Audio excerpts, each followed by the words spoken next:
Nous vous saluons dans le précieux nom de notre Rédempteur Jésus. Nous sommes dans la continuité de notre enseignement sur l'enlèvement de l'Église. Nous disons que l'enlèvement, c'est le fait de prendre quelqu'un, de le faire disparaître. Et pour qu'il soit disparu, il faudrait qu'il y ait une raison. C'est ainsi que nous disons, le Seigneur a fait une promesse ferme. Il nous a dit qu'il s'en va, il rentrera, il va nous préparer une place. Là où lui il est, il reviendra également pour nous prendre. Raison pour laquelle nous sommes en train d'étudier l'enlèvement ou l'avènement du Seigneur pour démontrer que jamais il y aura la fin du monde si l'Église est sur cette terre. Ainsi, nous continuons avec une série d'enseignements qui concernent justement l'enlèvement. Le texte de ce soir, nous sommes dans le livre de Hébreux, chapitre 11, verset 4. Nous commençons même par le verset 5. C'est par la foi qu'Élie fut enlevé pour qu'il ne vît point la mort. Par la foi que Enoch fut enlevé pour qu'il ne vît point la mort. La mort est une destruction du corps. Une fois que l'Église est enlevée, ceux qui vont rester sur cette terre vont traverser des moments les plus critiques, les plus difficiles qui puissent exister. Le Seigneur lui-même dit que si ces jours-là n'étaient pas abreuvés, il n'y aura pas, de gens sur cette terre. C'est pourquoi nous disons que l'enlèvement, en réalité, c'est une récompense pour Enoch. Pourquoi? Parce qu'il ne parut plus parce qu'il avait été enlevé, car avant son enlèvement, il a reçu le témoignage qu'il était agréable à Dieu. Dans le livre de Genèse, nous avions dit, et nous répétons, que Enoch marcha avec Dieu. Il ne fut plus parce que Dieu l'avait pris. Aujourd'hui, nous voudrions plus parler de la marche avec Dieu. C'est là où il y a les problèmes. Comment peut-on marcher avec Dieu? Est-ce qu'il est possible qu'on puisse marcher avec Dieu? Nous savons d'abord que Dieu est esprit. Comment on peut marcher avec lui? Marcher avec lui dans l'intimité. Ainsi, nous prenons le livre des Galates, chapitre 5, et nous prenons le verset 16 qui nous parle de marcher avec Dieu. Il y aura des pleurs et des grincements de dents ce jour-là, parce que beaucoup de gens vont se présenter, dire que nous avions marché avec toi. Les gens croient que marcher avec Dieu, c'est opérer le miracle, c'est prêcher, c'est prophétiser, c'est chanter, c'est louer, c'est aller à l'église. Ce n'est pas ça marcher avec Dieu. Que nous dit la Bible à propos de marcher avec Dieu? Dans Galates chapitre 5, verset 16, il est dit, « J'ai dit donc, marchez selon l'esprit. Or, Dieu est esprit. Il faudrait que ceux qui l'adorent puissent l'adorer en esprit et en vérité. » Il ne s'agit pas de l'esprit humain, mais de l'esprit du Seigneur qui est l'esprit de la vérité. Marchez selon l'esprit et vous n'accomplirez pas les désirs de la chair. Alors, dans la vie, on saura que telle personne est en train de marcher avec Dieu. C'est lorsque nous voyons que cette personne-là n'accomplit pas les désirs de la chair. Et l'apôtre continue à expliquer, car la chair a des désirs contraires à ceux de l'esprit, et l'esprit en a des contraires à ceux de la chair. Ils sont opposés entre eux, afin que vous ne fassiez point ce que vous voudriez. L'apôtre est en train de nous démontrer que il y a toujours un combat spirituel entre la chair, qui cherche beaucoup de choses, qui cherche le désir, qui cherche à se plaire, tandis que l'esprit a des désirs. Le problème de l'esprit, c'est quoi? C'est de satisfaire Dieu. Alors, on ne peut pas prétendre marcher avec Dieu. Il y a une différence. On peut être un enfant de Dieu, mais on ne marche pas avec lui. Un enfant dans la maison, on peut être nombreux, mais c'est seulement ceux qui marchent selon les conseils des parents, c'est celui-là qui marche avec le parent. Cette identité-là ne puisse pas nous tromper pour dire que je serai enlevé. Seulement Enoch qui avait marché avec Dieu. Aujourd'hui, nous allons vraiment démontrer qu'est-ce que la marche. Si vous êtes conduit par l'esprit, vous n'êtes point sous la loi. Or, les œuvres de la chair sont manifestes. Nous allons énumérer les œuvres de la chair. Je vous dis que cette prédication ne passe plus dans des églises. Pourquoi? Parce que si les pasteurs et les fidèles, tous, ils se retrouvent dans un même carquois, au moment où il va arriver sur un texte pareil, il sera dans l'impossibilité d'en parler. Pourquoi? Parce que sa propre conscience, Dieu a mis dans l'homme une police, et cette police-là, c'est la conscience. La conscience te dira, toi, attention, il ne faut pas crier ici. Pourquoi? Parce que toi-même, tu te retrouves. C'est pourquoi nous sommes dans des églises de liberté. Je ne parle même pas de liberté, de libertinage. N'importe qui fait n'importe quoi. Et alors, tous ces gens-là ont une espérance en l'enlèvement. Donc, chacun de nous peut faire un examen introspectif pour comprendre, est-ce que le jour de l'avènement du Seigneur, est-ce que je serai réellement enlevé ou pas? Or, les œuvres de la chair sont manifestes.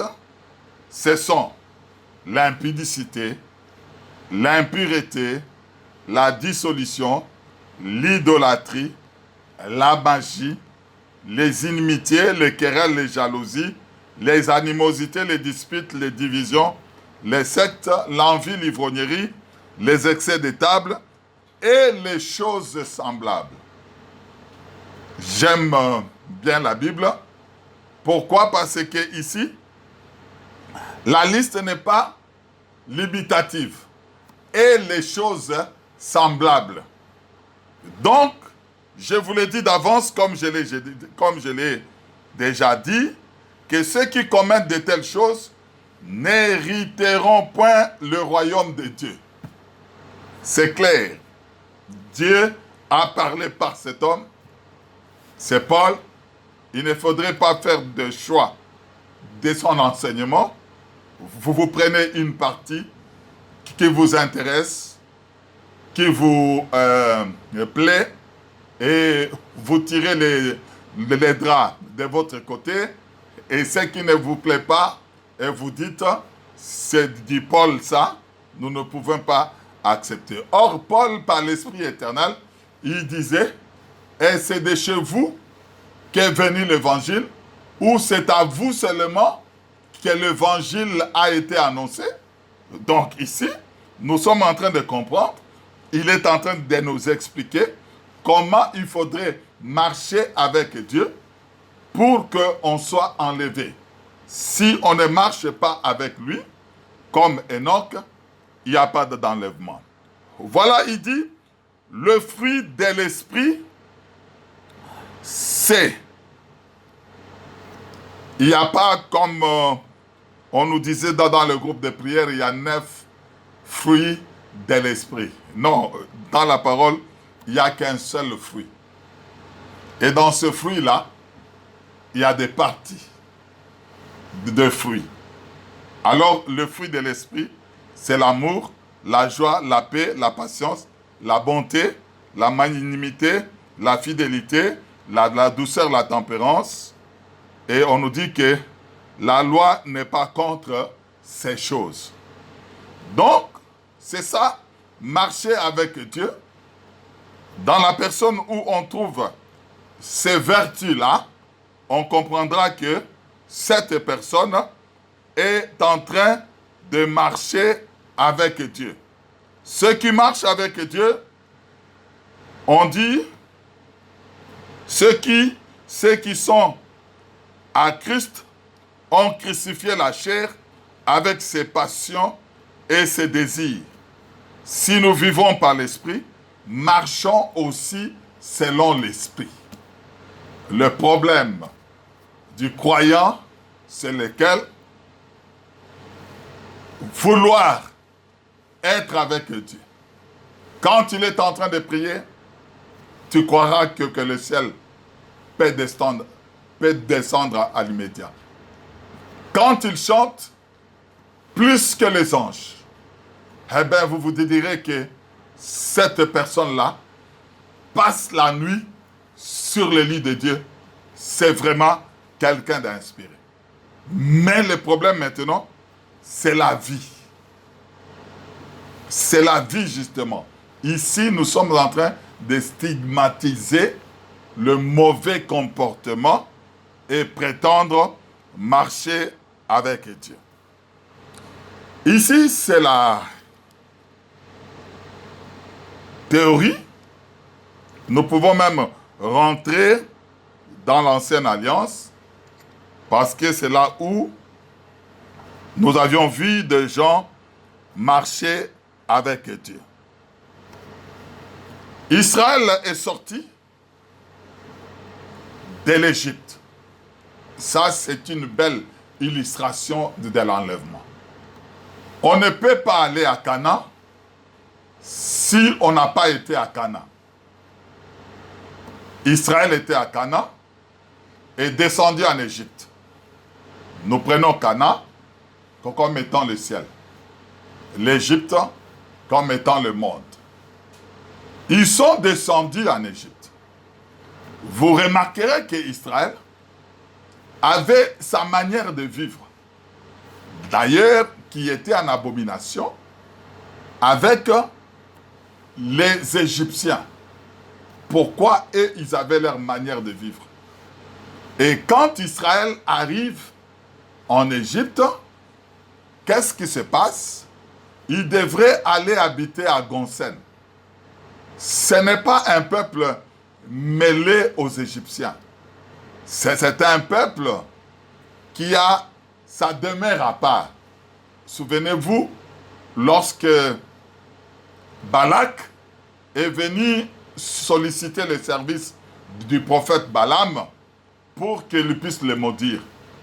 Et Balaam répondit, c'est un peuple qui a sa demeure à part. Le christianisme, bien-aimé,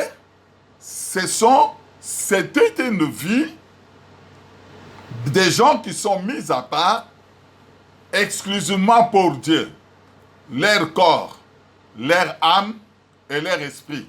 C'est pourquoi l'apôtre dit que Dieu lui-même puisse vous sanctifier tout entier, corps, âme, esprit, doit être gardé pour Dieu. Alors, maintenant, le moment était arrivé pour que Israël puisse sortir de l'Égypte. Cette sortie-là en réalité, était une figure de l'enlèvement. Ils sortent pour aller d'abord au désert et faire une marche avec Dieu jusqu'à ce qu'ils puissent entrer dans Canaan. Ils étaient conduits la nuit par la colonne de feu. Le jour, par la colonne de nuée. Nous voyons que cette masse-là, aucun ne pouvait frayer son propre chemin. Tous étaient sous la colonne de nuée et sous la colonne de feu. C'est ça, marcher avec Dieu. Ils ne pouvaient que manger la nourriture de Dieu. C'est que Dieu leur donnait. La manne. Vous avez remarqué ce qui accompagnait Israël, qu'on appelle des ramassis. Ils ont introduit la convoitise pour que Israël puisse se souvenir des concombres, de la viande qu'on a laissée en Égypte. J'ai dit, c'est pas facile d'être chrétien parce que c'est une vie de privation. Il y a le plaisir dans le monde. Réellement, un grand plaisir. Mais pour la vie éternelle, il y a la privation. L'apôtre dit, je traite durement mon corps. Sans cette privation-là, on ne peut pas se prévaloir le ciel. On ne peut pas dire que je serai un jour enlevé. Alors Israël était en train de marcher dans la colonne de feu et dans la colonne de nuée, un endroit que Dieu leur avait préparé. Il prépare le désert, pourquoi? Parce qu'il sait que dans le désert, il n'y a pas une influence extérieure pour que ce peuple-là puisse justement se détourner de la voie de Dieu. Voilà, c'est la première image. Nous pouvons encore prendre cette grande image qui est l'adoration. Exode chapitre 32. Et nous prenons son verset 1 et nous allons interpréter. Ici, nous sommes en train de prendre tous les types de l'ancienne alliance qui parlaient de l'enlèvement. Parce que là-bas, Dieu ne parlait pas, mais mettait en scène les gens, les événements, et cette mise en scène-là, justement, préfigurait l'enlèvement. Avec les yeux de l'esprit, nous pouvons dire que ceci préfigure l'enlèvement. La première préfiguration, j'ai dit justement, c'est cette sortie-là de l'Égypte, la marche avec Dieu, comme Enoch marchant avec Dieu. J'ai démontré cette marche-là. Je prends une autre figure de style. C'est là où on va s'attarder un peu. Exode chapitre 32, verset 1. Le peuple voyant que Moïse tardait à descendre de la montagne. Ici, nous comprenons que la montagne, c'est le ciel, c'est la partie élevée. Moïse est monté. Après avoir fait un travail. Quel était le travail? Faire sortir les enfants d'Israël de l'Égypte. Dieu l'appelle, il monte avec Josué, mais il laisse maintenant au bas de la montagne Aaron en qualité de ministre. Et parce que quand nous parlons de ces choses, le ministre n'est pas exempté. C'est d'ailleurs lui, la première personne, qui doit indiquer le chemin, qui doit enseigner, parce que c'est au sacrificateur qu'on demande l'explication de la parole. Alors ici, c'est un bel exemple de l'enlèvement. Moïse, le peuple voyant que Moïse t'attardait à descendre de la montagne, comme aujourd'hui, Jésus avait dit, je viens bientôt. Mais nous sommes maintenant au 21e siècle. Il n'est pas encore là. Et ceux qui ont l'habitude de se moquer, ils disent où est la promesse? Cette question-là était de moquerie, était posée même au moment où les apôtres étaient encore sur cette terre. Et Pierre avait répondu, Dieu ne tarde pas dans l'accomplissement de ses promesses. Pour Dieu, 1000 ans est égal à un jour est égal à 1000 ans. Comme il avait promis, il le fera. Mais Moïse est monté sur la montagne, il ne descendait pas, le peuple s'assemblant autour d'Aaron. Remarquez que Dieu avait permis cela, parce que ce sont les actes prophétiques. C'est ceux qui savent lire les gestes de Dieu. Dieu, il est à la fois muet, il est bègue, il est à la fois éloquent. Quand tu veux parler, il parle abondamment. Quand tu ne le veux pas, il le fait par des gestes. Et quand tu ne le veux pas du tout, il est silencieux. Alors, Dieu agit de cette manière-là. Alors, nous sommes en train de comprendre que Dieu agit de cette manière-là. Alors, ici, il pose un acte prophétique, il appelle Moïse, et le peuple reste au bas de la montagne. Alors, le peuple s'assemblant autour d'Aaron et lui dit, allons, fais-nous un Dieu qui marche devant nous, car c'est Moïse, cet homme qui nous a fait sortir du pays d'Égypte, nous ne savons ce qu'il est devenu. Donc ici, nous sommes en train de comprendre, le peuple s'impatiente du retour de Moïse. Il déclare que nous ne savons pas ce qu'il est devenu. C'est pourquoi le signe du temps de la fin, le peuple aura la démangeaison d'entendre les choses agréables.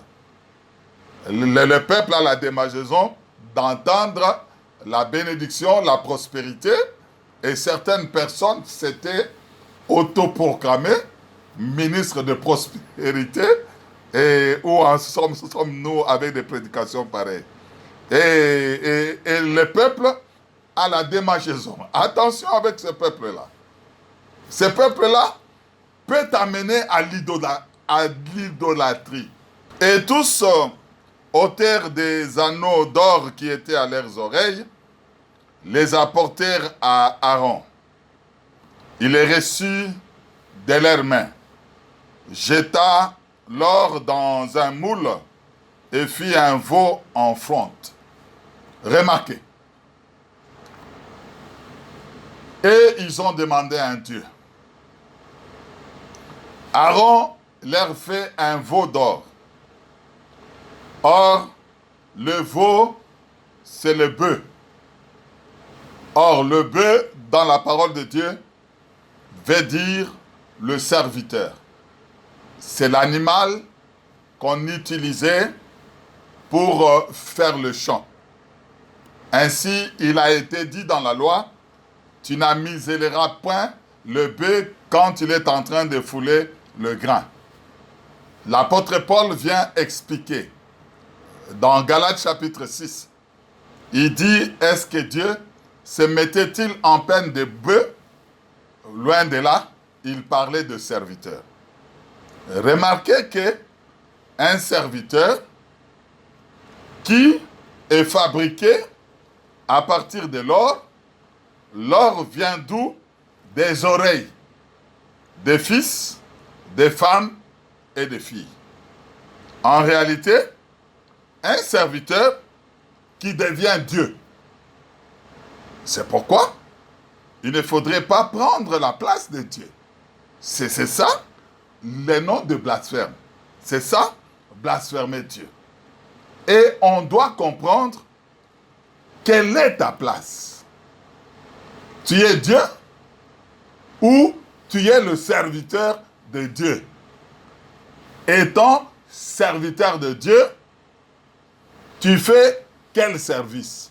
C'est le service justement d'apporter la parole au peuple de Dieu. Est-ce en cela te donne le titre du chef du peuple? Absolument pas. Tu n'es que le serviteur au service de Dieu afin d'apporter la nourriture du temps convenable à ce peuple-là. Alors quand Aaron fabrique un veau d'or, il dit à Israël, voici ton Dieu qui t'a fait sortir du pays d'Égypte. Remarquez, Israël, un peuple monothéiste, un peuple d'Abraham, d'Isaac et de Jacob, qui n'a jamais adoré des dieux étrangers.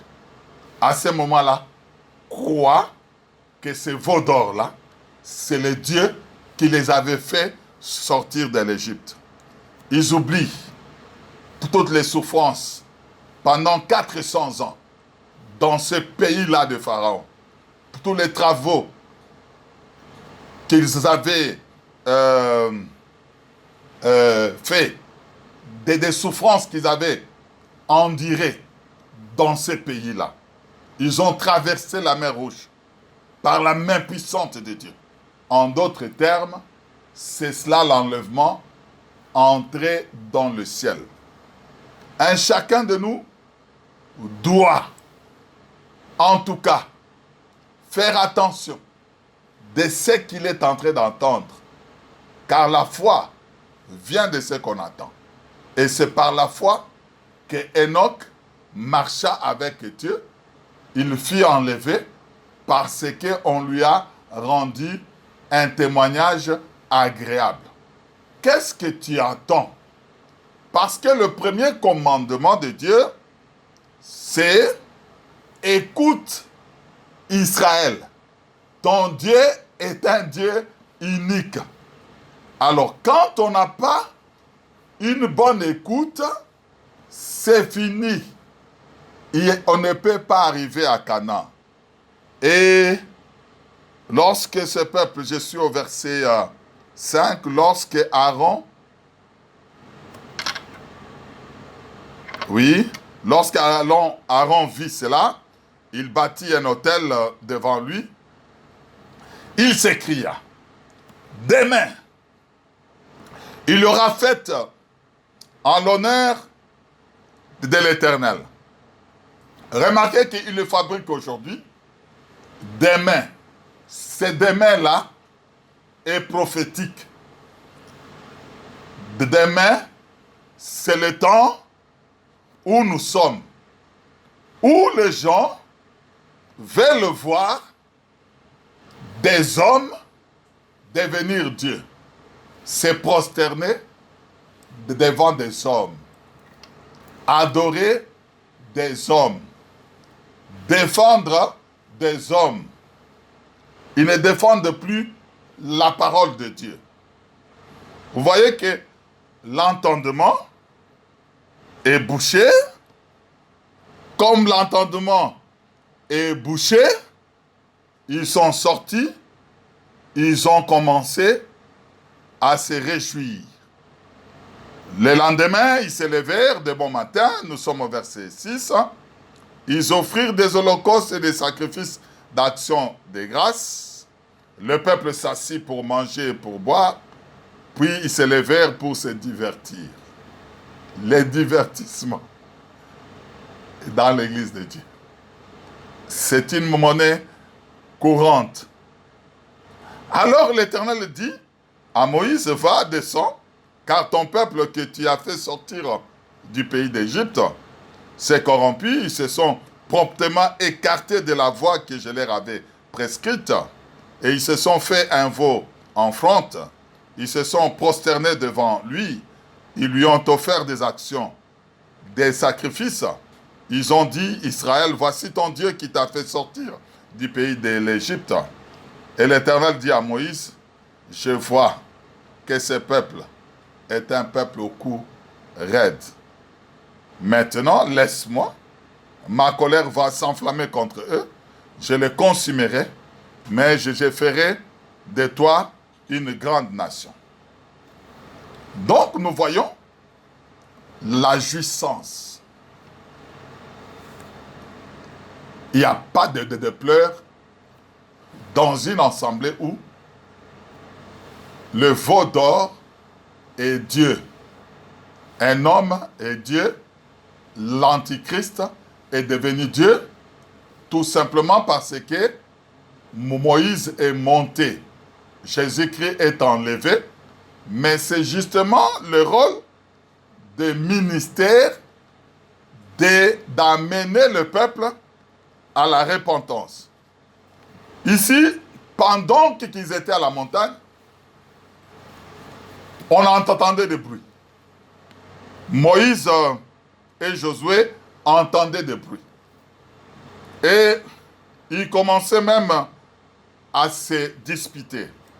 Nous sommes au verset 18. Moïse répondit, ce n'est ni un bruit de vainqueur, ni un bruit de vaincu. Ce que j'entends, c'est la voix des gens qui chantent. Le chant est devenu aujourd'hui un mode de culte aujourd'hui, le chant. Le chant est devenu un mode de culte, la jouissance.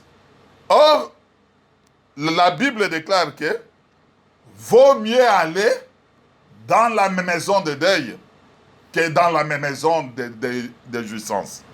L'église est une maison de deuil. C'est-à-dire, c'est là où on prêche la repentance. On ne peut pas entrer de la même manière et sortir de la même manière.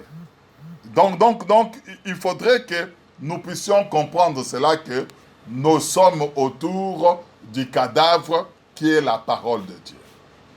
Alors, on remarque que si on ne prêche pas la repentance, il n'y a pas moyen d'arriver à Canaan. C'est ainsi que vous avez vu, tous ceux qui avaient adoré le veau d'or sont morts sur le chemin.